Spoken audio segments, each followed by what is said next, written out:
Hello everyone, and welcome to my channel. What part of the world are you listening to this from? Write your answer in the comments. Now let's get to the story. It started with small changes in behavior, barely noticeable at first. Laura, my wife of 5 years, had always been a morning person, energetic and attentive. But lately, her mornings seemed rushed, her energy reserved for someone else. Her once casual wardrobe became sharper, more fitted. New dresses, high heels, items she never felt the need for in her office as a middle-term manager at Givens & Company, a firm I didn't know much about. When I mentioned her transformation, she brushed it off with a laugh. Just trying to keep up with the younger crowd, she'd say, her green eyes sparkling but not meeting mine. It was easy to dismiss at first. Laura had always been ambitious, and maybe this was just her climbing the corporate ladder. Still, there was something in her smile, tighter, more rehearsed, that made the back of my neck itch. Then came the late nights. Just swamped at work, love, she'd text, followed by excuses that left little room for questions.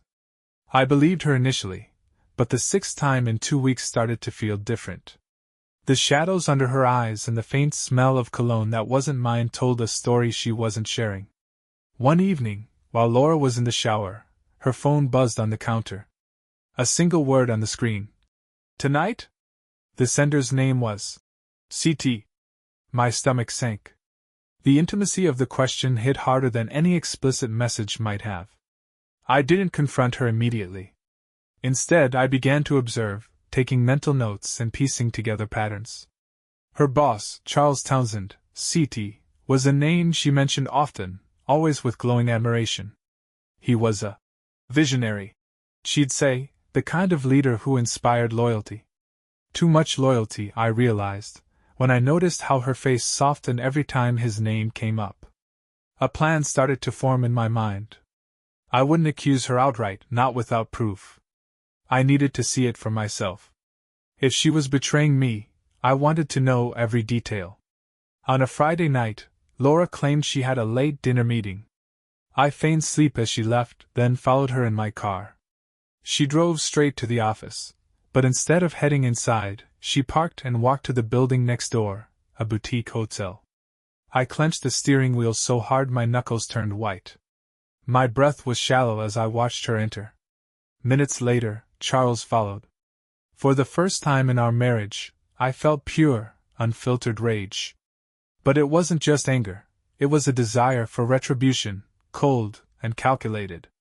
I would make them regret this betrayal.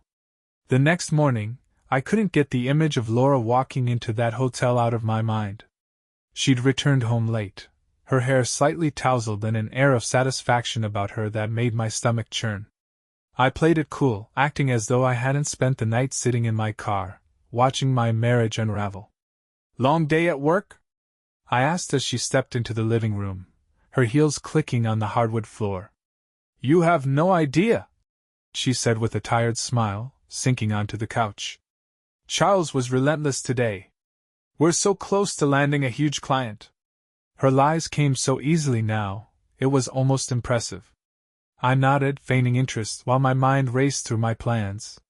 If she was capable of betraying me so brazenly, then I would respond with equal precision. Over the next few days, I began to collect evidence. I followed her again, careful not to get too close, and noted every interaction she had with Charles.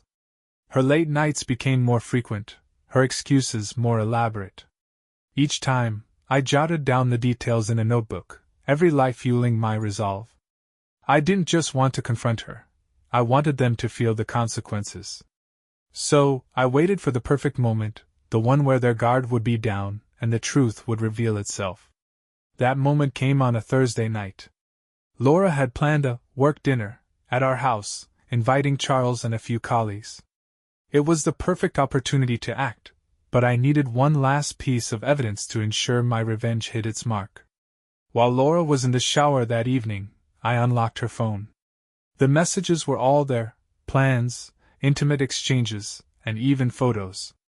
My hands shook as I read them, not from sadness, but from a cold, calculated rage. I took screenshots and emailed them to myself. When Laura emerged from the bathroom, wrapped in a towel and humming a tune, I greeted her with a smile. "You're in a good mood," she said, raising an eyebrow. "Just happy we're hosting tonight," I replied. "It'll be nice to meet your coworkers." If only she knew. The evening of the dinner started smoothly. Laura was in her element, flitting between the kitchen and dining room with a practiced charm. Her laughter rang out as her colleagues arrived, accompanied by Charles Townsend, who looked every bit the successful businessman in his tailored suit. I greeted them all with a warm smile, playing the gracious host while suppressing the turmoil brewing inside me. Throughout dinner, I observed them carefully. Charles had a way of commanding attention, speaking with authority and flashing a disarming smile. Laura, seated beside him, hung on his every word, her body angled toward him in a way that spoke volumes. The rest of the table seemed oblivious to the undercurrent, but I caught every fleeting glance and subtle touch. As the evening wore on, I excused myself to grab more wine, and slipped into the bedroom, where I'd set up a small recording device earlier. It wasn't the first time I'd planned ahead, and tonight, every move was calculated. When I returned, Charles had leaned closer to Laura, their conversation quiet and intense. My jaw clenched, but I maintained my composure, pouring wine for the table and making small talk with the other guests. Laura's eyes flickered to mine briefly, her expression unreadable. After dessert, the guests began to trickle out, leaving just Laura, Charles, and me. "Stay for one last drink," I suggested, pouring 3 generous glasses of whiskey. Laura hesitated but didn't object, her smile slightly strained. Charles accepted with his usual charisma. "I'll never turn down a good scotch," he said, raising his glass to me. We sat in the living room, the tension almost palpable now. I steered the conversation toward work, subtly hinting at Laura's late nights and their shared projects. Charles played along smoothly, his confidence unshaken. When Laura excused herself to fetch something from the kitchen, I turned to him, my tone casual but laced with menace. "It's a bold move, isn't it? Mixing business and pleasure." Charles's smile faltered for a fraction of a second before he recovered. "I'm not sure what you mean," he replied, his voice measured. "Oh, I think you do," I said, leaning back in my chair. "But don't worry. You'll find out soon enough." Laura returned before he could respond, carrying a tray of snacks. She glanced between us, sensing the shift in the room but saying nothing. I raised my glass in a mock toast. "To a productive partnership," I said, locking eyes with Charles. As the whiskey glasses emptied, the room grew quieter.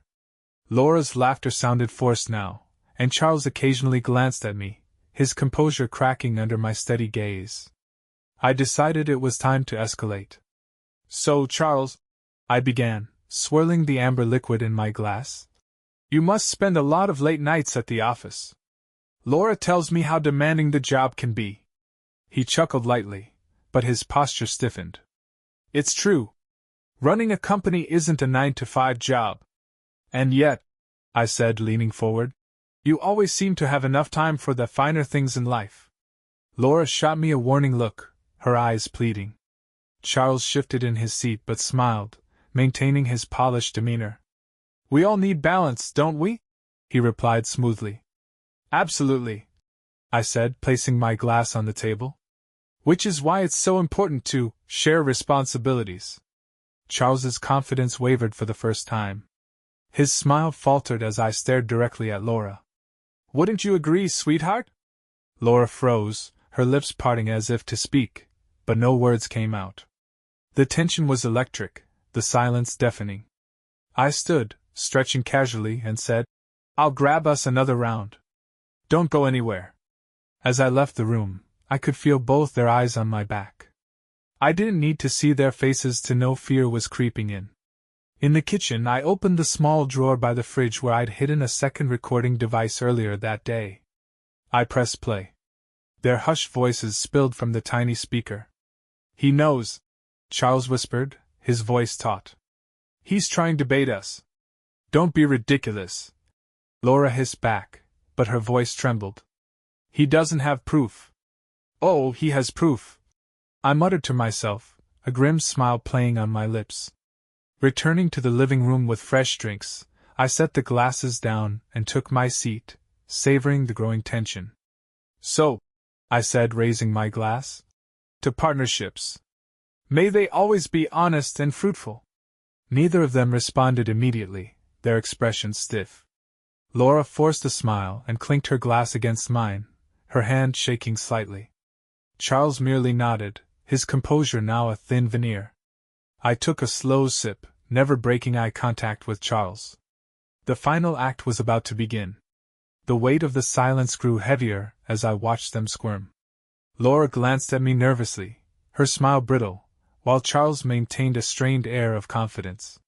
"You know," I said, setting my empty glass on the table, "I always believed honesty was the foundation of any partnership.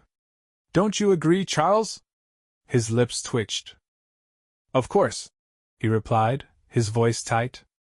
"Good," I said, standing and moving toward the bookshelf. "Because there's something I'd like to share with you both." Laura shifted uncomfortably on the couch. "What are you doing, Aaron?" she asked, her voice wary. "Oh, just a little presentation," I said lightly. I picked up the small remote I had stashed earlier and pressed a button. The television screen lit up, displaying a slideshow of the incriminating photos and messages I had found on Laura's phone. Laura gasped, her face draining of color. Charles sat frozen, his composure shattering as each new image appeared. A particularly damning text scrolled across the screen. "I can't wait to see you tonight. Let's make it unforgettable. CT. You've got to be kidding me," Charles muttered under his breath, his voice barely audible. Laura turned to me, tears pooling in her eyes. "Aaron, please. Save it," I snapped, my voice cold. "This isn't the time for excuses.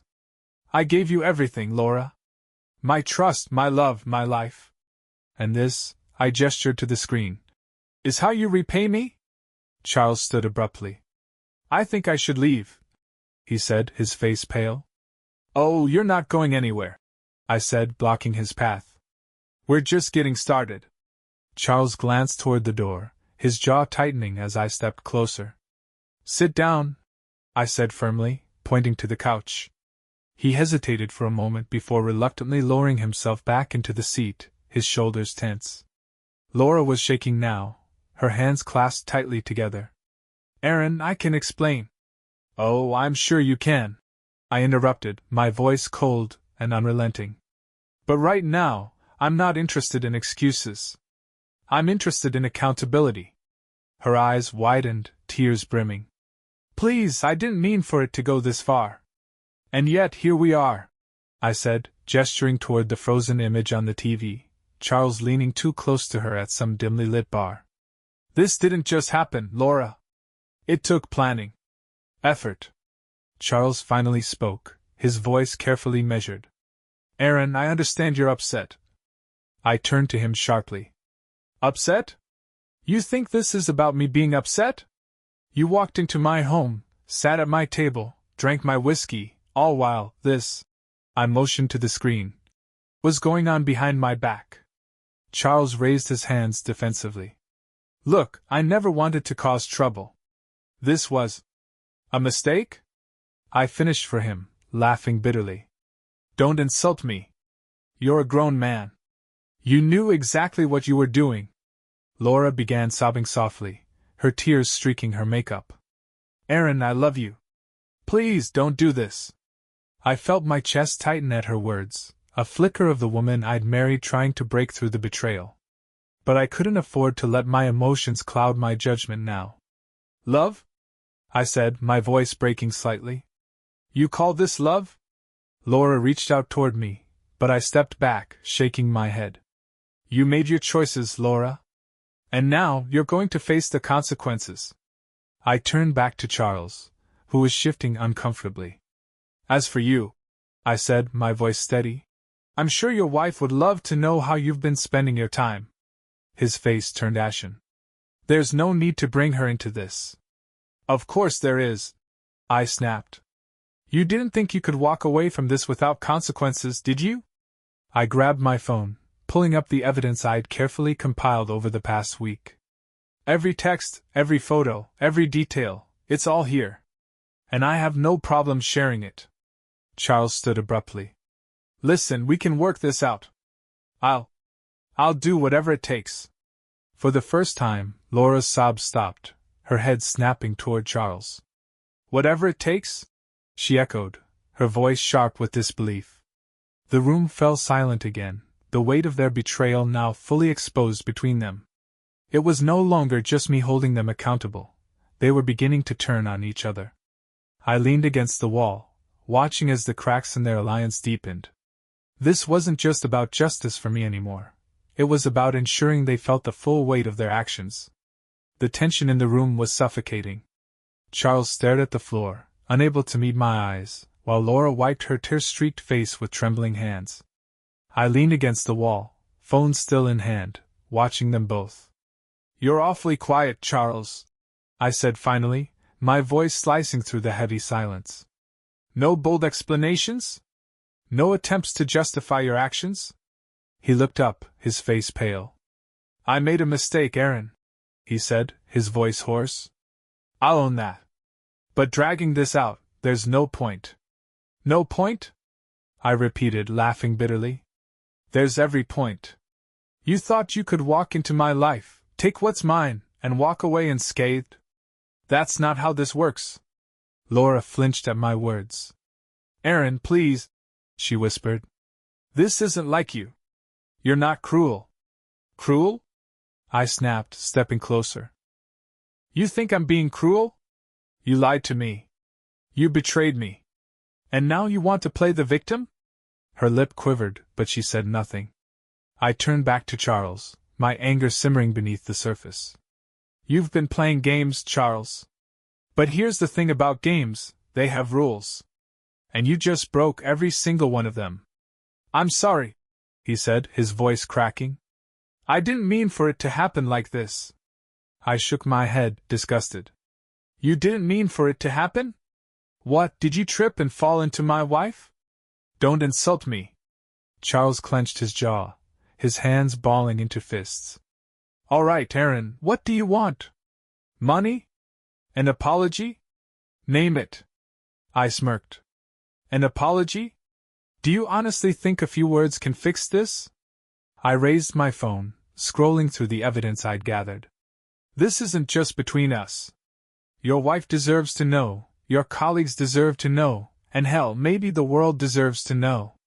"Wait," Charles said, panic flashing across his face. "You can't do that." "Watch me," I said coldly. Laura suddenly stood, her movements frantic. "Aaron, please. This isn't about him, it's about me. I made a terrible mistake, and I'll spend the rest of my life making it right. Please, just don't ruin us." I stared at her, the woman I'd built a life with, the woman I thought I knew. Her pleas sounded hollow, her tears insincere. "There is no us, Laura," I said. "Not anymore." She crumpled onto the couch, her sobs filling the room. Charles looked between us, his discomfort evident, but I didn't care. My focus was singular now, justice. "You know," I said, my voice steady, "there's something cathartic about tearing down lies. Exposing the truth. And tonight, I think everyone's going to get the truth." The silence in the room was deafening. Charles sat rigid, his polished veneer cracking under the weight of his guilt. Laura's sobs filled the space, each one hitting me like a dull hammer. My heart ached, but I refused to let it show. This wasn't the time for vulnerability. This was the time for justice. "Charles," I said, pacing slowly across the room, "you've always been a man of ambition. I've heard the stories. Climbing the corporate ladder, cutting deals with the right people. But did you really think you could outsmart me in my own home?" He opened his mouth to respond, but I held up a hand. "Don't. Whatever excuse you're about to make, it's not worth it." Laura, still trembling, wiped her face with a tissue she'd found on the coffee table. "Aaron, please. I'll do anything to make this right." I turned to her, my gaze icy. "Anything? Is that what you told him? That you'd do anything for him too?" She flinched, and for a moment I saw the woman I fell in love with, the one who could light up a room with her smile, who had once been my partner in everything. But that image was fleeting, overshadowed by the reality of her betrayal. Charles finally spoke, his voice low and deliberate. "This isn't all on Laura. I take responsibility too." "Oh, how noble of you," I said with a bitter laugh. "But this isn't about sharing the blame. This is about facing the consequences." I pulled my phone from my pocket again, scrolling through the gallery of damning evidence. "Your wife, Charles. What would she think? Your colleagues, your clients? How would they react to knowing the real Charles Townsend?" His face drained of color. "Aaron, don't. Please. We can handle this between us." "Handle this?" I repeated, stepping closer. "You mean sweep it under the rug so you can go back to your perfect little life while I pick up the pieces of mine? Not a chance." Laura stood abruptly, her voice breaking. "Aaron, stop! I love you. This was a mistake, a terrible, stupid mistake." I turned to her, my voice barely above a whisper but cutting like a knife. "Love doesn't betray. Love doesn't lie. Whatever you felt for me died the moment you chose him." Her shoulders slumped, her energy drained. Charles shifted uncomfortably on the couch, his usually confident demeanor replaced by unease. "You both thought you could control this," I continued, my voice rising. "You thought you could have your fun and I'd never find out. But you underestimated me." I walked to the front door, opening it wide. "Charles, get out. You're done here." He hesitated, looking at Laura as if seeking permission. She didn't meet his gaze. "I said, get out!" My voice thundered, and he flinched before rising to his feet. Charles moved past me, pausing at the door. "Aaron, don't," I snapped. "Save your breath. You'll need it to explain this to your wife." As the door slammed shut behind him, the room felt emptier but no less tense. Laura stood motionless, her face a mask of regret and despair. "You've made your choice," I said, my voice cold and final. "And now you'll live with it." The door slammed shut behind Charles, leaving the house in a silence so heavy it felt like it might crush us both. I turned to Laura, who sat motionless on the couch, her face pale and streaked with tears. Her hands trembled as she clutched a tissue, twisting it into knots. "I didn't know," she whispered, her voice barely audible. "I didn't know it would come to this." I crossed the room, stopping a few feet away. My fists were clenched at my sides, my chest tight with the storm of emotions I refused to show. "You didn't know?" I repeated, incredulous. "What exactly did you think would happen, Laura? That you could keep this secret forever? That I'd never figure it out?" Her lips parted, but no words came. She looked at me like a child caught with her hand in the cookie jar, fearful and ashamed, but still clinging to the hope of absolution. "I never meant to hurt you," she said finally, her voice trembling. I laughed bitterly, shaking my head. "That's what they all say, isn't it? I didn't mean to hurt you. As if that erases what you've done. As if it makes it better." "I love you," she said, her voice breaking. "I still love you, Aaron. Please believe me." "Love?" I snapped, stepping closer. "Don't talk to me about love, Laura. Love doesn't lie. Love doesn't cheat. Love doesn't crawl into bed with another man while the person who trusts you waits at home, wondering why you're late." Her tears came harder now, but I didn't relent. She needed to feel the weight of what she'd done, needed to understand that her choices had consequences far beyond her own regret. "Was it worth it?"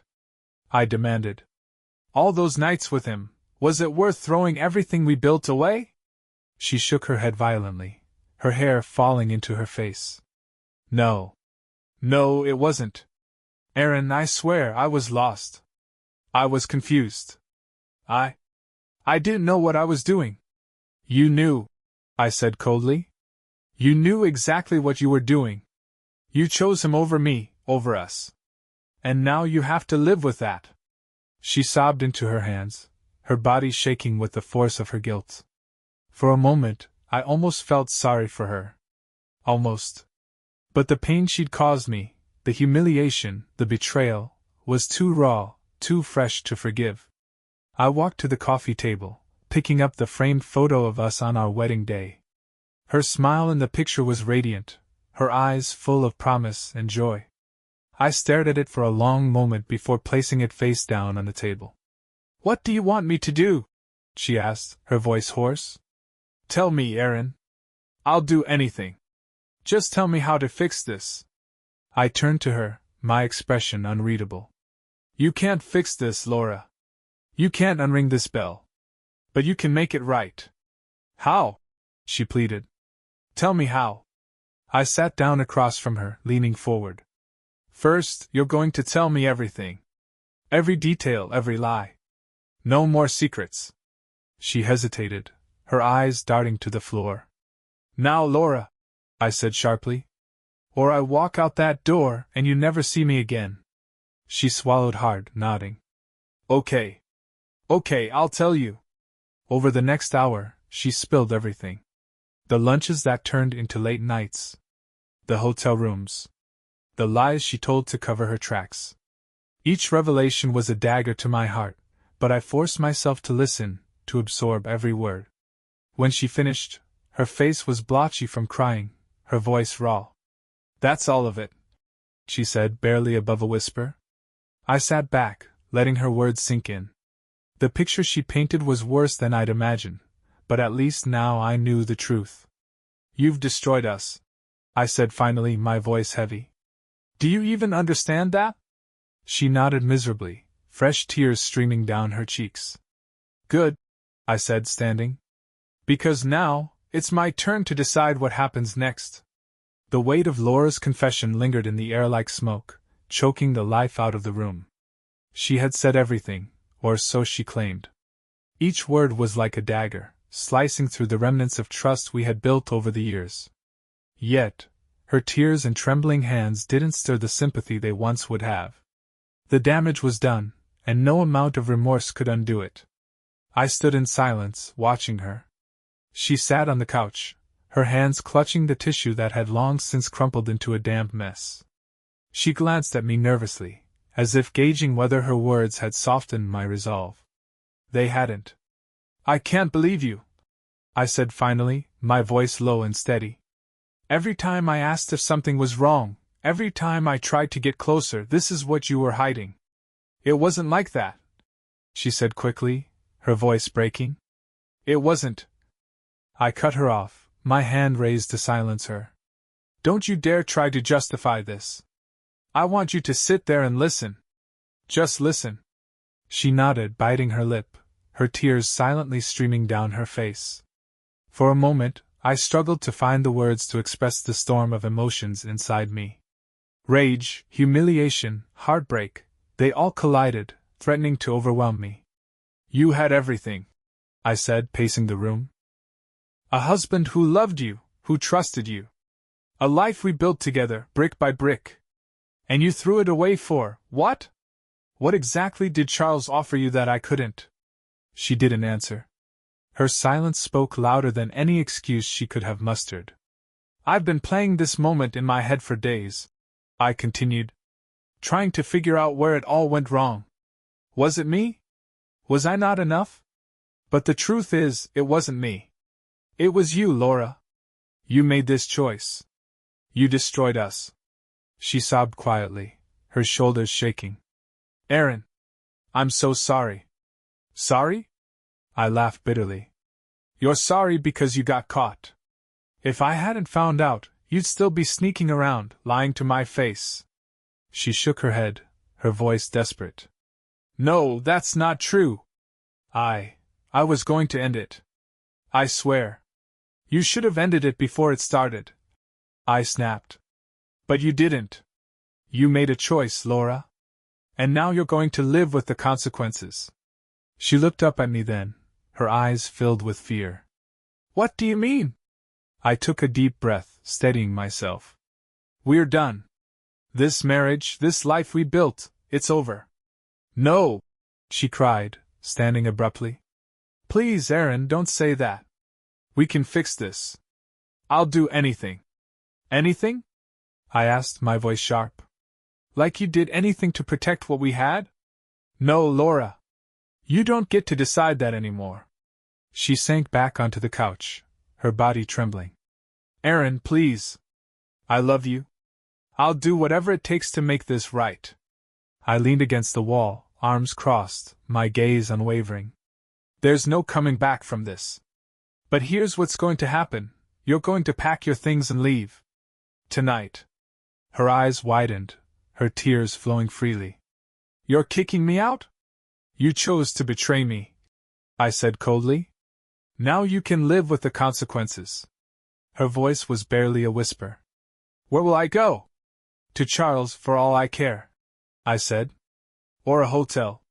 But you're not staying here. She stared at me, her mouth opening and closing as if trying to find the words to argue. But she found none. Instead, she stood shakily, her steps unsteady as she walked toward the bedroom. I followed, watching as she began pulling clothes from the closet and stuffing them into a suitcase. Every movement she made was a reminder of what we'd lost. I stood in the doorway, arms crossed, as she packed. My anger simmered beneath the surface, but I refused to give her the satisfaction of seeing me break. When she was done, she turned to face me, her suitcase in hand. Is this really what you want? She asked, her voice trembling. It's not what I wanted, I said firmly. But it's what you left me with. She nodded slowly, her head bowed. Without another word, she walked past me and out the door. I didn't follow. Instead, I stayed in the bedroom, staring at the empty space she'd left behind. The sound of the front door closing echoed through the house, a final punctuation mark on the end of our life together. For a long time, I stood there, unmoving, as the reality of it all sank in. Laura was gone. And for the first time in weeks, I felt the faintest glimmer of peace. The house felt emptier than ever. The absence of Laura was palpable, her presence lingering like a ghost in the quiet spaces we used to share.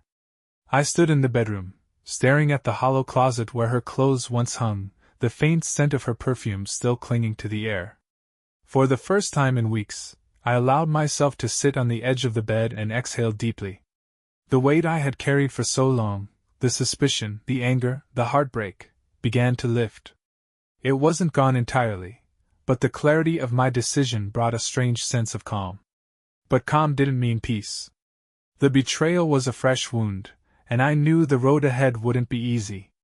There were practical matters to address, bank accounts, dividing belongings, notifying friends and family. But more than that, I had to face the emotional fallout, the questions that gnawed at me in the silence. How had I missed the signs?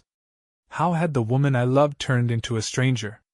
I wasn't sure if those answers even mattered anymore. What mattered now was rebuilding, finding a way to move forward. The next morning, I threw myself into cleaning the house, a symbolic act of reclaiming my space. Laura's lingering traces were everywhere, her books on the shelf, the mug she always used for coffee, the photos of us scattered across the walls. I gathered them methodically, boxing up anything that reminded me of her. Each item felt like a small victory, a way to reclaim a life that had been derailed by lies. When I reached the living room, I paused at the coffee table. The wedding photo I had placed face down stared up at me as I lifted it. For a long moment, I studied our smiling faces, the promise in our eyes. I didn't feel anger or sadness, just a hollow acceptance that the people in that photo no longer existed. I placed it in the box and sealed it shut. By the afternoon, I had cleared most of the house. The air felt lighter, the rooms less suffocating. But as I stood in the kitchen, staring out the window, I realized there was still one thing left to do. I grabbed my phone, scrolling through my contacts until I found the number. For a moment, I hesitated, my thumb hovering over the call button. Then, with a deep breath, I pressed it. Hello?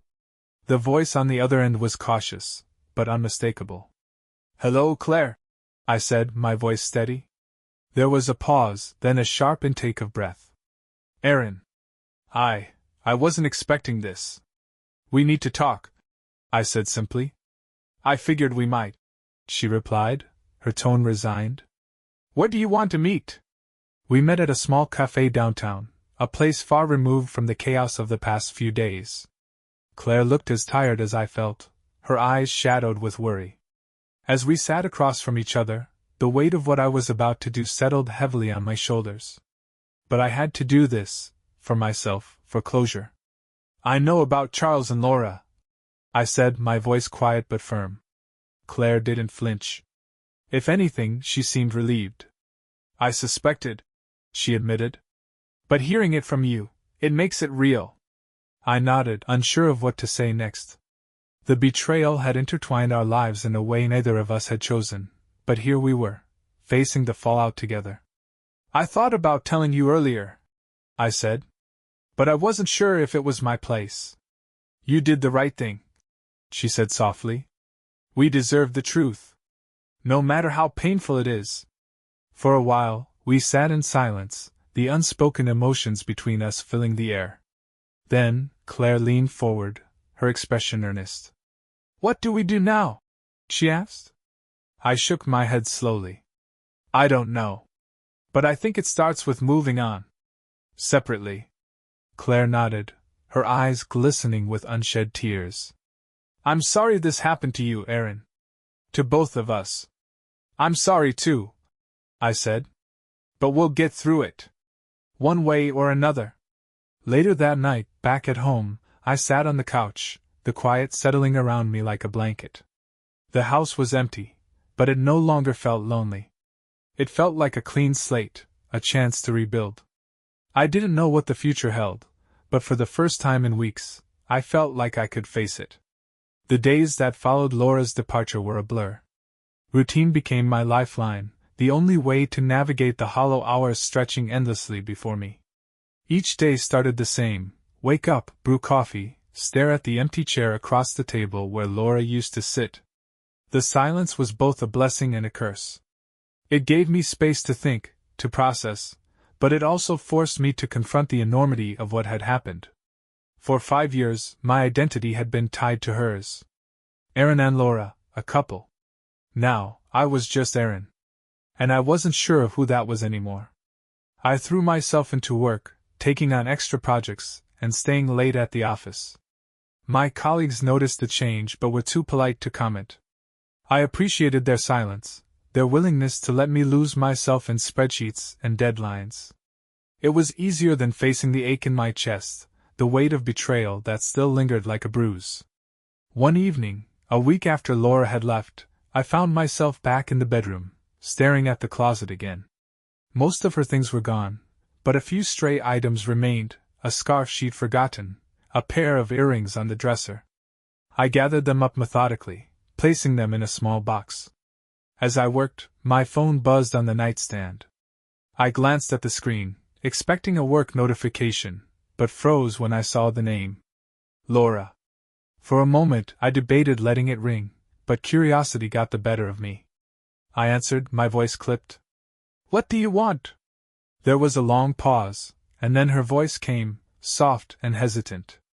"Aaron, I just wanted to check on you." I laughed bitterly. "Check on me? That's rich coming from you." "I know," she said quickly. "I know I'm the last person you want to hear from right now. But I've been thinking about us. About everything. And I need to tell you I'm sorry. Again. Sorry doesn't change anything, Laura," I said, my tone cold. "It doesn't erase what you did." "I know it doesn't," she said, her voice breaking. "But I can't stop thinking about how I ruined everything. About how much I hurt you." I took a deep breath, steadying myself. "Why are you really calling? Is this about closure for you? Or are you hoping I'll say something to make you feel better about yourself?" Her silence told me everything I needed to know. "Goodbye, Laura," I said, ending the call and tossing the phone onto the bed. I sat there for a long time, staring at the blank screen. Her words stirred something in me: anger, sadness, maybe even a flicker of nostalgia. But they didn't change the truth. The life we'd built was over, and no amount of apologies could bring it back. 2 weeks later, I found myself at a family barbecue, a reluctant participant in the gathering. My sister, Emily, had insisted I come, claiming I needed to be around people who cared about me. "Isolation isn't going to help," she'd said firmly. "You need to get out of that house and remember there's a world beyond all this." I'd agreed, though reluctantly. Now, as I stood in the backyard with a beer in hand, I wondered if it had been the right choice. The smell of grilled burgers filled the air, mingling with the chatter of relatives and the laughter of children playing on the lawn. It was a scene of normalcy, of life continuing despite everything. Emily sidled up beside me, her expression curious. "How are you holding up?" I shrugged. "I'm here, aren't I?" She rolled her eyes. "You can be here and still be a mess. Don't think I don't notice the bags under your eyes." "I'm fine," I said, though we both knew it wasn't entirely true. "Look," she said, lowering her voice. "I know it's going to take time. But you'll get through this. You're stronger than you think." I nodded, not trusting myself to speak. Her words were kind, but they felt distant, like an echo from a place I couldn't reach yet. The weeks turned into months, and gradually, the sharp edges of the pain began to dull. I started going to the gym again, rediscovering the release that came with physical effort. I reconnected with old friends, people I hadn't seen in years because I'd been too wrapped up in my life with Laura. One of those friends was Ben, my college roommate. We met for drinks one evening, and it felt like slipping into an old pair of shoes, comfortable and familiar. "You look better," Ben said, clinking his glass against mine. "Not great, but better." "Thanks for the glowing review," I said dryly. He grinned. "Seriously, though, I'm glad you're getting out. When you told me what happened, I was worried about you." "I was worried about me too," I admitted. Ben's expression turned serious. "You know, Aaron, this doesn't have to define you. What Laura did, it says more about her than it does about you." "I know," I said.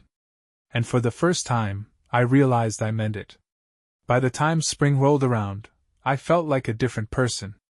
Not entirely healed, but stronger. The wounds were still there, but they had scabbed over, no longer bleeding with every thought of Laura.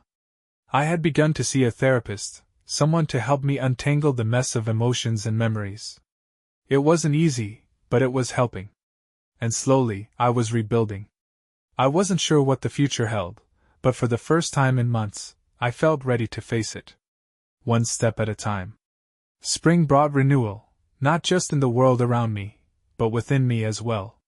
The past months had been a crucible, burning away everything I thought I knew about myself, about Laura, about what it meant to move forward. Now, as the days grew warmer and the trees bloomed anew, I felt a stirring of something I hadn't expected: hope. It began subtly. I found myself lingering less in the past, no longer replaying the same scenes of betrayal over and over in my mind. I started appreciating the small things: a good cup of coffee, a clear morning sky, the sound of birdsong filtering through my window. These tiny moments, insignificant on their own, began to stitch me back together. I leaned into this newfound appreciation for the present. My house, once a monument to shared memories, had become a sanctuary of solitude. I rearranged furniture, repainted walls, and even replaced the old couch Laura and I had picked out together. Piece by piece, I reclaimed the space as my own, shaping it into a reflection of the person I was becoming. One Saturday, as I cleaned up the last remnants of clutter in the garage, I stumbled across an old photo album. It was tucked into a box of forgotten belongings, its leather cover cracked with age. I hesitated before opening it, unsure if I was ready to confront the memories inside. When I finally flipped through its pages, I was surprised by what I felt. Instead of sadness or anger, there was a quiet sense of gratitude. The pictures told a story of love and laughter, of adventures and milestones. They were a testament to what Laura and I had once been, and though it had ended in betrayal, I couldn't deny the good that had existed before. For the first time, I felt ready to let it go. Not with bitterness, but with acceptance. That evening, I drove to a nearby park, the photo album resting on the passenger seat. The air was cool and crisp, the fading sunlight casting golden hues across the landscape.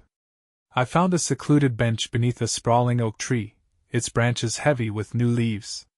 One by one, I removed the photos from the album, holding each one for a moment before setting it aside. When the album was empty, I placed the stack of pictures into a small fire pit nearby, one of the park's amenities. With a box of matches I'd brought along, I lit the edge of the pile. The flames caught quickly, devouring the images in a cascade of orange and gold.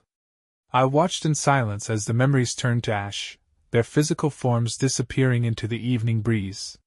It wasn't an act of erasure, it was an act of liberation.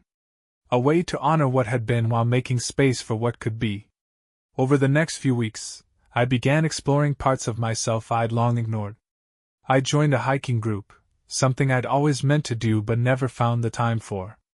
I started writing again, filling journals with thoughts and ideas I'd buried under years of routine and compromise. In one of those journals, I wrote something that felt like a revelation. Life isn't about erasing the pain. It's about learning to carry it without letting it define you. I carried those words with me, letting them guide me through the moments when doubt or sadness threatened to creep back in. They became a mantra, a reminder that healing wasn't about forgetting, it was about growing. One evening, I received a call from Ben, my old college roommate. He had a knack for sensing when I needed a distraction, and tonight was no different. "Hey man," he said, his voice cheerful. "A few of us are grabbing drinks downtown. You in?" I hesitated for a moment, the pull of my quiet home tempting me. But then I thought of everything I'd been working toward, the rebuilding, the rediscovery, and I said yes. The bar was buzzing with energy when I arrived, a stark contrast to the stillness I'd grown accustomed to. Ben waved me over to a table where a small group was gathered, their laughter infectious. I recognized a few faces from college and was introduced to others, their names and stories blending into the lively hum of conversation. As the night wore on, I found myself relaxing, enjoying the company and the sense of connection I hadn't realized I'd been missing. It was a reminder that life wasn't meant to be lived in isolation, that the bonds we form can be a source of strength even in the face of loss. Near the end of the evening, as the group began to thin out, Ben leaned across the table, his expression thoughtful. "You're doing better," he said, his tone more serious than usual. I nodded. "I think I am. It's good to see," he said, raising his glass. "To new beginnings." "To new beginnings," I echoed, clinking my glass against his. The clinking sound resonated like a promise, not just of better days ahead, but of my ability to face them. The past wasn't something I could change. But the future? That was mine to create. As the months rolled on, the pieces of my life began to fall into place, not perfectly, but in a way that felt manageable. The echoes of betrayal still lingered in quiet moments, but they no longer consumed me. I had learned to live with the pain, to acknowledge it without letting it dictate my every move. One unexpected source of solace came from the hiking group I joined earlier in the year. What started as an occasional weekend escape turned into a ritual, a grounding experience that helped me reconnect with the world around me. The group was diverse: retirees, college students, working professionals, and despite our differences, we shared a mutual appreciation for the simplicity of the trail. On one particular Saturday, as we reached the summit of a small but steep mountain, I felt a rare sense of peace. The view stretched out endlessly before us, a patchwork of forests, rivers, and distant towns. Standing there, with the cool wind brushing against my face, I felt the weight of the past lift ever so slightly. One of the group members, a woman named Hannah, stood beside me, snapping photos with her phone. She was around my age, with an easy smile and a calm energy that I'd come to admire. "Beautiful, isn't it?" she said, lowering her phone to take in the view. "Yeah," I replied, nodding. "It really is." She glanced at me, her expression thoughtful. "You've been coming out with us more lately. I'm guessing that means things are getting better?" I smiled faintly. "Something like that." Hannah didn't press further, and I appreciated her quiet understanding. She wasn't someone who pried, who asked questions she didn't need answers to. Instead, she simply existed in the moment, and it was refreshing. As the weeks passed, Hannah and I began to talk more during the hikes. Our conversations were easy, flowing naturally from topic to topic. She told me about her work as a freelance graphic designer, her love for photography, and her dream of traveling across Europe. I shared pieces of myself too, carefully at first, then with increasing openness. I told her about my love for writing, my favorite authors, and even, in a quieter moment, about the betrayal that had upended my life. She listened without judgment, her presence steady and reassuring. "That must have been incredibly hard," she said one afternoon as we rested by a lake. "It was," I admitted. "But I think I'm finally starting to move on." She smiled gently. "That's all any of us can do, isn't it? Keep moving forward." It wasn't until late summer that I realized how much Hannah had come to mean to me. It wasn't just her kindness or her quiet strength. It was the way she made me feel like myself again. Like I was more than the sum of my scars. One evening, after a particularly long hike, we sat together on the tailgate of my truck, watching the sun dip below the horizon. The air was warm, the sky painted in hues of orange and pink. "I'm glad you joined the group," she said, breaking the comfortable silence. "Yeah?" I said, glancing at her. She nodded. "You bring a lot to it. And to me, I guess." Her words hung in the air between us, their meaning clear. My heart raced, a mix of hope and hesitation. "Hannah," I began, but she cut me off with a soft smile. "It's okay," she said. "I know you've been through a lot. I'm not trying to rush anything. I wanted you to know." I looked at her, really looked at her, and for the first time in a long while, I felt something stir. It wasn't the ache of the past or the fear of the future. It was something new. Something that felt like the first step toward healing. "Thank you," I said, my voice quiet but sincere. And as the sun disappeared below the horizon, I realized that the next chapter of my life was beginning, not because I had forgotten the past, but because I had finally made peace with it. By the time autumn arrived, my life had changed in ways I hadn't thought possible. The chill in the air brought a crispness to everything, the days felt sharper, the nights clearer. I spent more time outdoors, often with Hannah, whose presence had become a quiet but significant part of my days. It wasn't an instant transformation. The wounds Laura left behind still lingered, but they no longer controlled me. Instead, they had become a part of my story, a reminder of where I had been and how far I had come. One Saturday, as leaves crunched underfoot and the smell of wood smoke filled the air, Hannah and I hiked our favorite trail. The trees were ablaze with color, their fiery reds and golden yellows reflecting in the calm waters of a nearby stream. "This place never gets old," she said, snapping a photo with her camera. "No, it doesn't," I replied, smiling. We reached the summit just as the sun began to set, its warm light casting long shadows across the valley below. We sat side by side on a large rock, our silence companionable. For the first time in a long while, I felt ready to talk about the future, not in abstract terms, but as something tangible. "Hannah," I began, my voice steady, "I've been thinking a lot about what's next. For me. For us." She turned to look at me, her eyes curious and open. "I'm not the same person I was a year ago," I said. "I've learned a lot about myself, about what I want, about what I deserve. And I think I'm ready to take the next step." Her smile was warm, tinged with understanding. "What do you mean?" I took a deep breath, choosing my words carefully. "You've been patient with me, more than I could have ever asked for. And I know I haven't been easy to get close to. But you've shown me what it means to trust again. To hope again.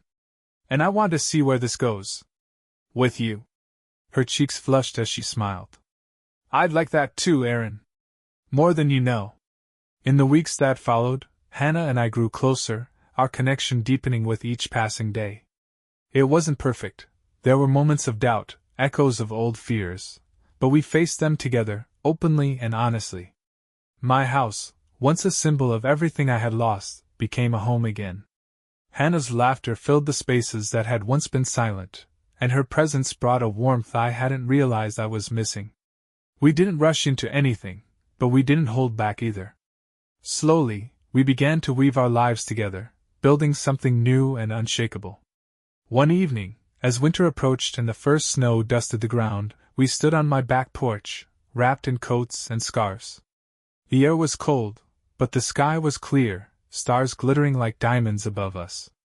"It's beautiful," Hannah said, leaning against me. "It is," I agreed, slipping an arm around her. We stood there for a long while, watching the world settle into its quiet winter slumber. For the first time in what felt like forever, I wasn't looking back. The past had shaped me, but it didn't define me. And as I stood there with Hannah, I knew that the future was mine to create. "I think we're going to be okay," I said softly, more to myself than to her. She smiled, her breath visible in the cold night air. "I know we will be." And for the first time, I truly believed it.